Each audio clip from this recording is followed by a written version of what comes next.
Most cruise line comparisons are careless. You know the format. Another comparison video dragging you through 9 numbers waiting for a payoff. I'm not doing that. The worst rated major cruise line in 2026 is Norwegian Cruise Lines. And before you go anywhere, I've actually got 2 upcoming Norwegian sailings booked myself, so no, this isn't a hit piece. It's a consistency problem. And if this already bothers you, buckle up, because this list does not get more comfortable from here. There are cruise lines people swear by that didn't crack the top 5. There are premium brands that lost on value, and no, your favorite cruise line didn't automatically finish number 1. This ranking isn't about the best cruise on a good week. It's about which cruise line doesn't screw it up very often. Travel smarter, not harder. So how this ranking works. This list is based on real passenger reviews pulled from Cruise Critic, cruiseline.com, and Expedia. Those reviews were weighted by volume and aggregated, so one loud opinion doesn't outweigh thousands of consistent, real passenger experiences. No loyalty bias, no nostalgia, no sponsored rankings. 8 categories and 9 cruise lines. Let's walk you through those categories. Number 1, food consistency. 2, food quality and reliability. 3, cabins and stateroom experience. 4, entertainment and onboard activities. 5, ship design and overall fleet. 6, value for the price paid. 7, embarkation and onboard logistics. And number 8, overall guest experience. Each cruise line was scored across all 8 categories, and those scores were averaged to determine the final ranking. This isn't about the best cruise line for everyone. It's about which cruise line delivered the strongest overall experience across all the categories. Let's head back over to those rankings. Number 9 is Norwegian Cruise Lines. And no, it isn't because I don't like Norwegian. I like Norwegian. I'm actually sailing on their brand new ship, the Luna, in April, and I'm trusting them with the European bucket list trip on the Viva. These are 2 of the biggest sailings I have planned, and they're on Norwegian. So if it were emotional, Norwegian wouldn't be ranked number 9. It's just recognizing patterns. Listen, Norwegian can deliver a great cruise. The problem is they don't do it consistently enough. Across service and value, the same issues showed up again and again. Some sailings are excellent, some feel like corners were cut, and you never quite know which version you're getting. That unpredictability is why Norwegian finishes 9.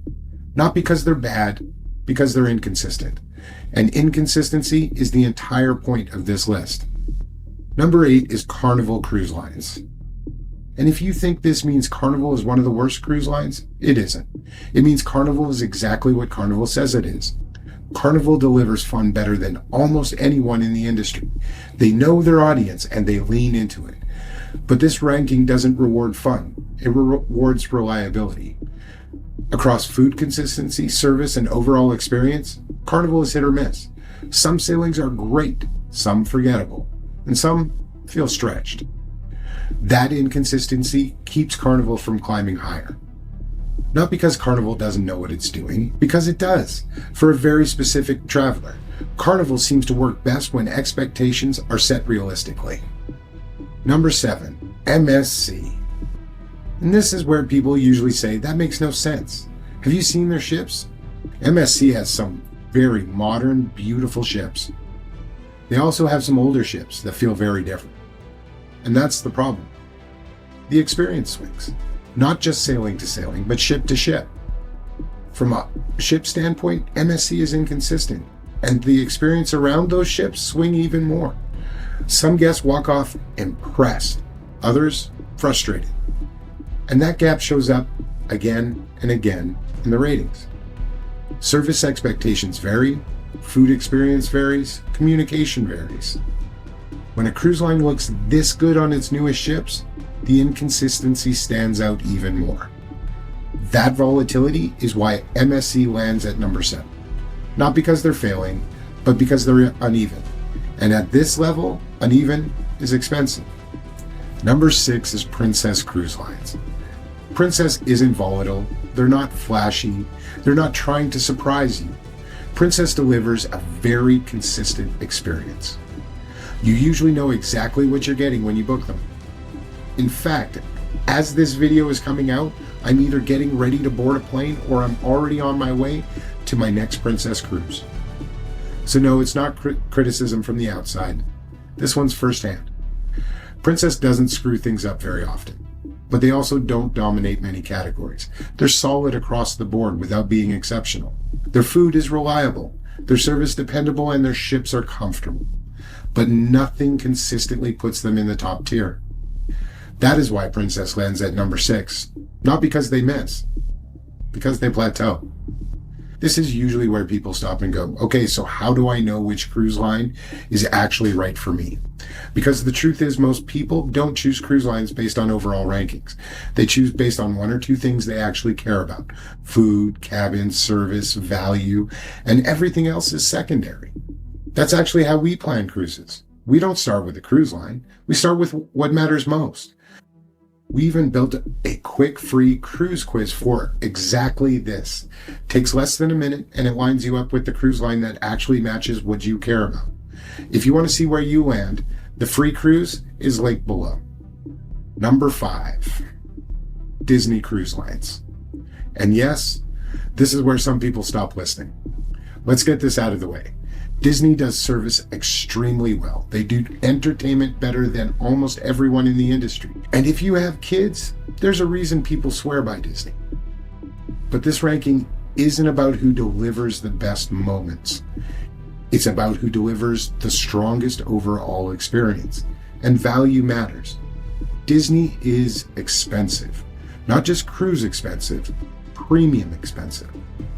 And when you weigh what you're paying against what you're getting, Disney didn't dominate enough categories to climb higher. Their service is elite. Their entertainment, second to none. But their cabins, average. The ships are efficient, not innovative. And the price to experience ratio is what holds them back. Disney finishes at number 5 because excellence in a few areas doesn't outweigh cost across all of them. And this list doesn't give bonus points for the mouse ears. Number 4, Royal Caribbean. And yeah, this one hurt. Royal's the cruise line we've sailed the most. We really like Royal. We're even building our group sailing on Icon of the Seas out of Galveston. So seeing Royal land at number 4, it was a disappointment. But liking a cruise line doesn't change the math. Royal has the biggest ships, the most attractions, and the most ambitious hardware at sea. And that ambition comes with friction. Food consistency, service delivery, crowd flow. When Royal is on, it's incredible. When it's not, you feel it immediately. And that variability keeps Royal out of the top 3. Ambition introduces complexity, and complexity costs consistency. Number 3, Holland America. And this is where this list really messes with people. Number 3 is Holland America. No hype, no flash.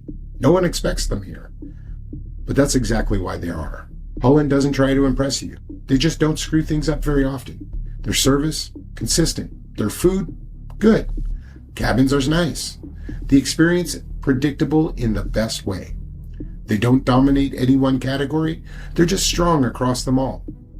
This is the part people say, I don't like this, but I can't argue with it. And that's how you end up in the top 3.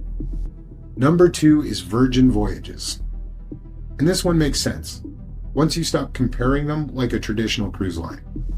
Virgin does fewer things, but they're doing them intentionally. Food quality is excellent. Cabins are smartly designed. Service is top-notch. And the experience feels curated instead of crowded. Virgin isn't for everyone. They're opinionated and they've chose their own lane and they stay in it. And that focus showed up in the results. Where Virgin loses ground isn't quality. It was scale. Smaller fleet, fewer itineraries, less room for variation. I can say if Virgin had the same footprint as the legacy lines, this list might have ended differently. But even without it, they land at number 2. Which brings us to number 1, Celebrity Cruises. And this is where the list stops arguing.